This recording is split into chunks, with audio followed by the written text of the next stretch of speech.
Hello, this is Josh Varley, and this is my sports coaching assignment one. So the first slide is on roles of a coach.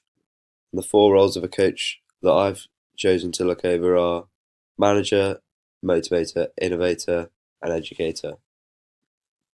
The first role is to be a manager, and this is someone who gets the best out of a group to achieve the targets that the group has set in place before a season or before a competition. So they need to manage them in the best way possible for the individual, and it's sometimes different between player and player. And for example, a good manager at the moment is Derek Adams because he knows how to get the best out of his players and knows how to win football games. The second role is a motivator. This is someone who motivates their participants to max out their potential and get their best out of them in each and every game or competition.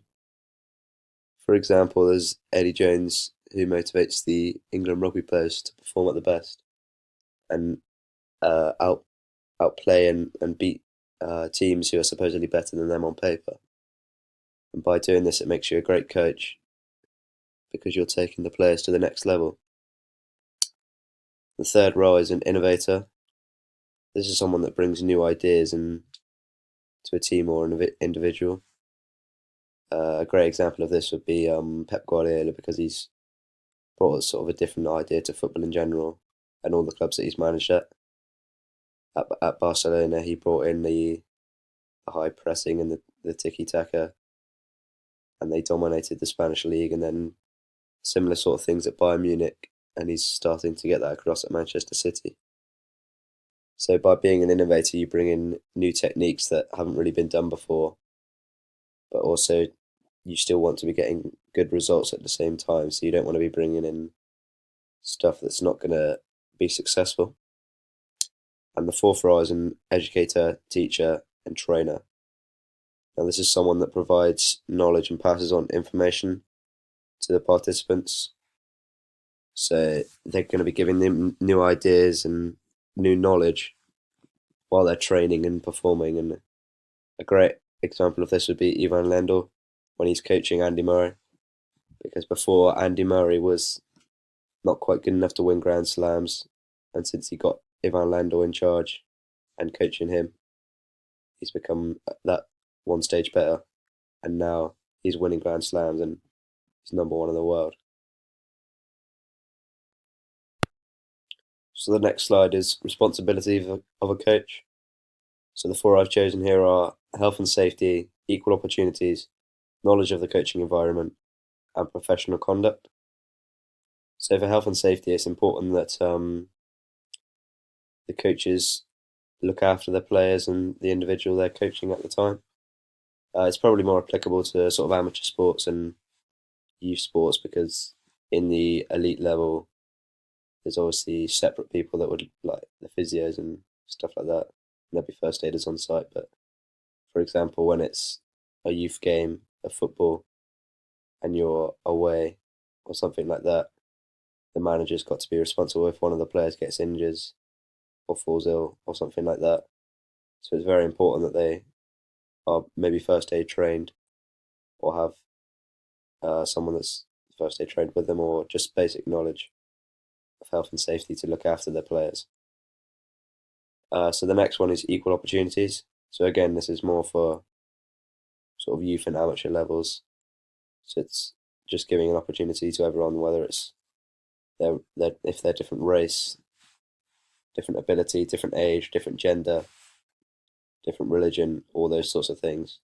Everyone needs to be being given an equal opportunity. But in the elite level, it's not so applicable because it's all about winning, and it's more important because it's people's jobs and livelihoods and that sort of thing. So normally you'll just pick the best of the best as a coach. The next one is the knowledge of the coaching environment. So the coach needs to be aware of the area that they are coaching in.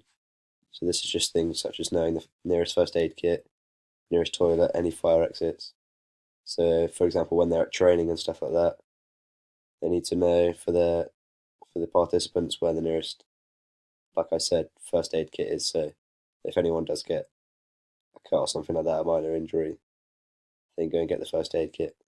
If they didn't know this, it wouldn't be great, because if any situation did come up, then they wouldn't know how to deal with it as best as possible. So they need to be knowing the coaching environment. And again, this is probably less applicable to elite level, because there'll be other people employed to do that sort of thing.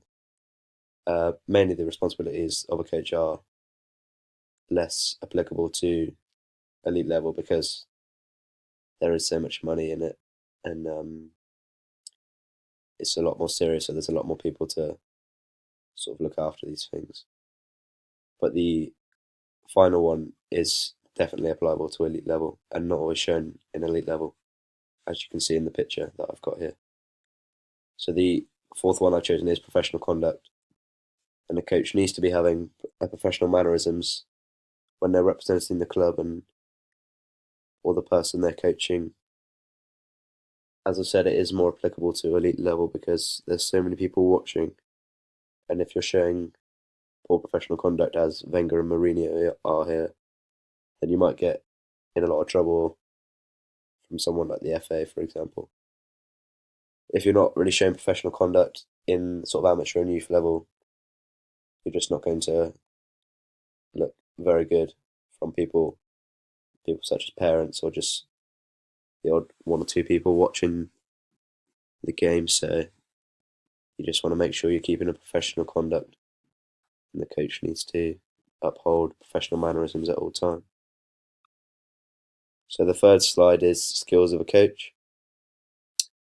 So the three skills of the coach that I've picked are communicating, evaluating, and analysing.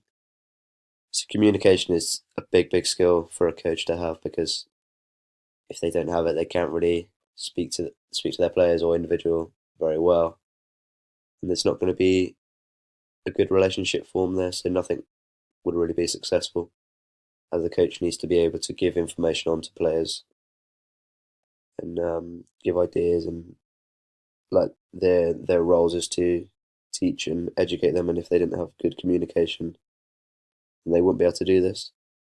A great example I think of a communicator would be Big Sam, because every club he goes to, he's able to get his ideas across and keep them up, as he's normally at a relegation threatened club. So communicating is really the main skill of a coach, I would say. The second one I've chosen is evaluating.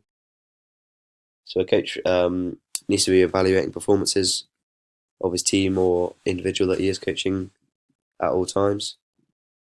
This is just really important, I'd say, because, for example, if you're watching a tennis match and someone the person you're coaching is being beaten, his forearm is weak and he's either hitting it into the net, or he's not getting great accuracy on the other side of the court, and the opponent's finding it easy to pick off his forearm, then you need to evaluate this and then apply it into training, and hopefully it'll improve in the game situation, so the player you're coaching won't be as vulnerable from the shot. And you just need to evaluate like the not just maybe an individual performance, but the whole team as well, so that everything can improve and you can wipe out as many weak spots as you can. And the final skill that I've chosen is analysing. It's quite similar to evaluating, but slightly different, as you need to analyse everything. So this is again probably more elite level, because there's sort of funding for this, but you need to be analysing like training, opposition that you're coming up against, maybe even transfer targets if that's applicable. So then you can see what steps need to be taken for your team or individual to win, and just tiny little details like in today's day and age, you can video record, for example, a cricket ball, and see if their bowling arm is at a good enough angle, and if it's straight enough and getting enough height to generate enough speed into the bowl. And you can really pinpoint where they need to improve. And this is all done through analysing, and it's a great skill for a coach to have. And the final slide is techniques used by a coach. So the 3 techniques used by a coach are observational analysis, performance profiling, and fitness testing. So observational analyzing is it's where you can either directly obs, uh, observe or you can indirectly observe. So you need to be direct observation is when you're watching it in person.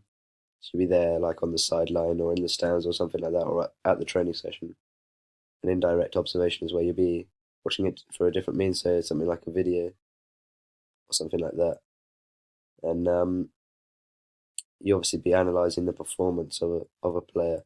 So if you're there in person, you'll be having your own views and opinions of what someone's seen, and you can get sort of a feel and a context for it if you're directly there. But if it's an indirect observation, you can maybe watch it one or two. That you can watch it more times. You can slow it down or something like that. But you can't really get so much of a general feel for it and put it into as good context. Performance profiling is where a coach and a player comes together for a meeting and compares their own subjective opinions of their skill level and specific areas of the game.